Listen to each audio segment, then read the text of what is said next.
दिवाली के त्योहार के दिनों में अपने स्वास्थ्य का भी ध्यान रखना बेहद जरूरी है। इस दिन अस्थमा के मरीजों को विशेष सावधानी बरतनी चाहिए। तो चलिए डॉक्टर से जान लेते हैं कि आज के दिन ध्यान रखने योग्य बातें कौन कौन सी हैं।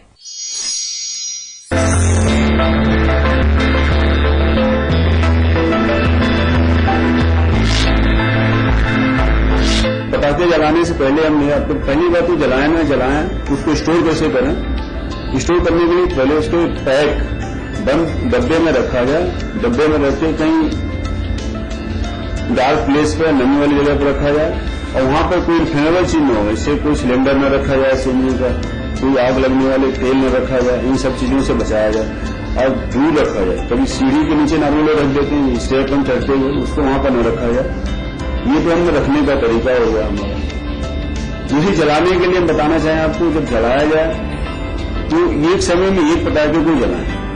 जलाते वक्त ध्यान रखें कि उसको हैंड को स्ट्रेच करके, एल्बो को स्ट्रेच करके पूरा दूर से डिस्टेंस पर रखा जाए। उस पर आगे झुक के न जलाएं, उसके ऊपर न झुका, उससे ब्लास्ट होगा तो आपको फेस पे जलने का डर रहता है। आपको दूर से जलाएं। इन केस अगर पटाखा जल नहीं पाता है तो उसको रीअटेम्प्ट न करें, दोबारा उसको तुरंत जाकर उस पर कुछ टेक्निकल इश्यू न करें, उसको छोड़ दें उस तरह से।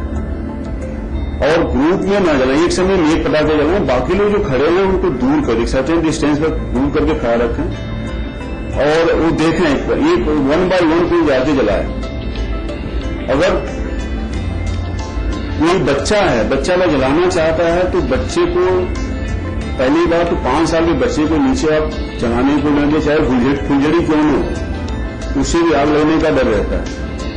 तो बच्चे को जब भी गए जलाने के लिए तो उसे सुपरवाइज रखें। कोई ये तो घर का एक सीनियर मतलब बड़ा पर्सन साथ में हो जिसको उससे सुपरवाइज करे, बेटा कैसे जलाना है।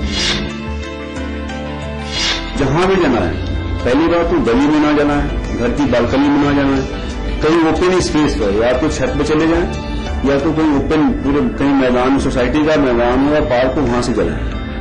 और उस समय जब भी जलाएंगे 2 बकेट पानी हमेशा रखें अपने पास। कोई दुर्घटना होने पर या कोई पटाखा नहीं जल रहा तो उसको उठा के बकेट में डाल दें ताकि वो वैसे अनसर्टन ना वो ब्लास्ट कर जाए।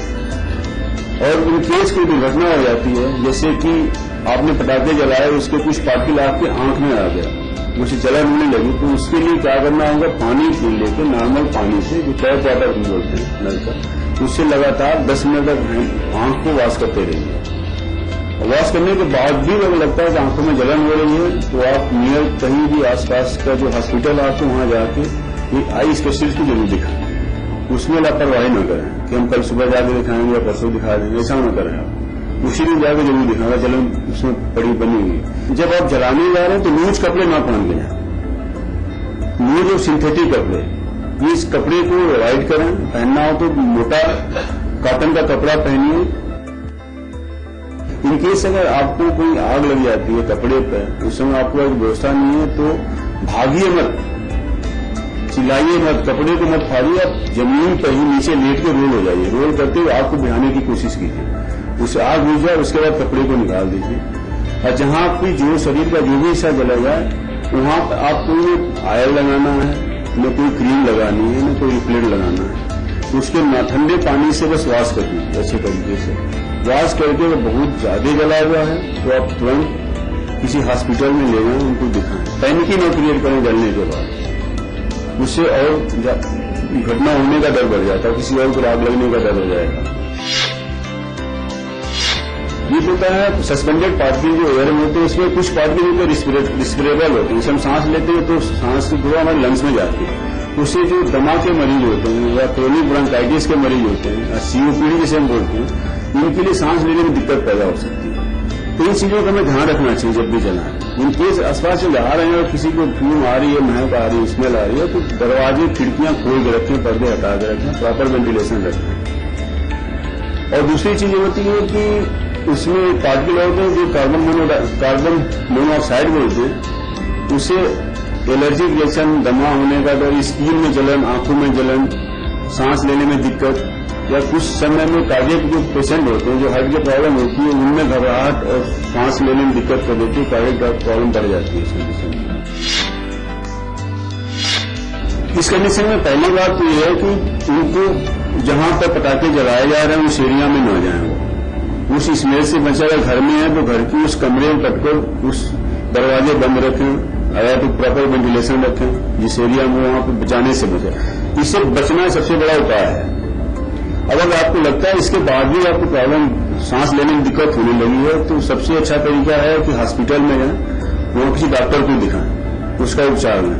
क्योंकि सांस लेने में दिक्कत होने से आप घर में रह के इलाज नहीं कर सकते, आपको डॉक्टर को दिखाना चाहिए। ये दीपावली वाला ऐसा त्योहार है जो आदान प्रदान, गिफ्ट देना, गिफ्ट लेने का त्योहार होता है। मिठाइयां बांटते हैं, मिठाइयां देते हैं। तो सबसे अच्छा तरीका है कि हम घर में बना सकें मिठाई, तो इससे अच्छा बेस्ट कुछ है ही नहीं है, सूट दूसरा है ही नहीं है। अगर हम नहीं बना पाते तो कोई अच्छी मार्केट, अच्छी दुकान से, जो ब्रांडेड दुकान होती है तो उससे आप खरीद के देना चाहें दुल्हन। बाकी लोकल मिठाई लेने से, नकली मिठाई लेने से बचें। और इनकेस अगर आपको खाने से कोई दिक्कत हो जाती है, जैसे लक्षण क्या हो, तो पेट में दर्द हो सकता है, वोमिटिंग हो सकती है, कभी कभी कुछ एलर्जिक रिएक्शन, शरीर को दाने आने के डर होते हैं। ऐसी कुछ भी अगर लक्षण आपको दिखाई देते हैं तो तुरंत अपने पास के डॉक्टर को, अपने फैमिली डॉक्टर को दिखाइए और कंसल्ट कीजिए। देखिए, नकली मावे में जहां तक कभी लोग सड़े हुए आलू बाल करके मिला देते हैं, कुछ दूध जैसे बनाते हैं आर्टिफिशियल दूध, आपने देखा होगा कि डिटर्जेंट मिलाते हैं। डिटर्जेंट मिलाने से जो केमिकल गैस्ट्राइटिस होने का डर हो जाता है, उससे वोमिटिंग होने का डर हो जाता है, फूड पॉइजनिंग का ज्यादा डर हो जाता है। उसके लिए फूड पॉइजनिंग होती है। फूड पॉइजनिंग हमें प्रिकॉशन लेने में सब चीजें करनी पड़ती है। देखिए, सबसे उपाय ही सबसे बड़ा बचाव है। इन सब चीजों से खाने से बचा जाए।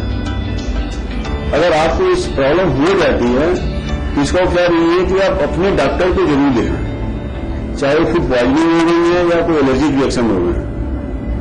क्योंकि छोटी चीज पहले छोटी होती है, बाद में बड़ी होने का डर रहता है, इसलिए उसे आप इग्नोर न करें, अपने डॉक्टर को जरूर दिखा के सलाह लें। उसको वो क्या एडवाइस करते हैं उसको आप फॉलो करें।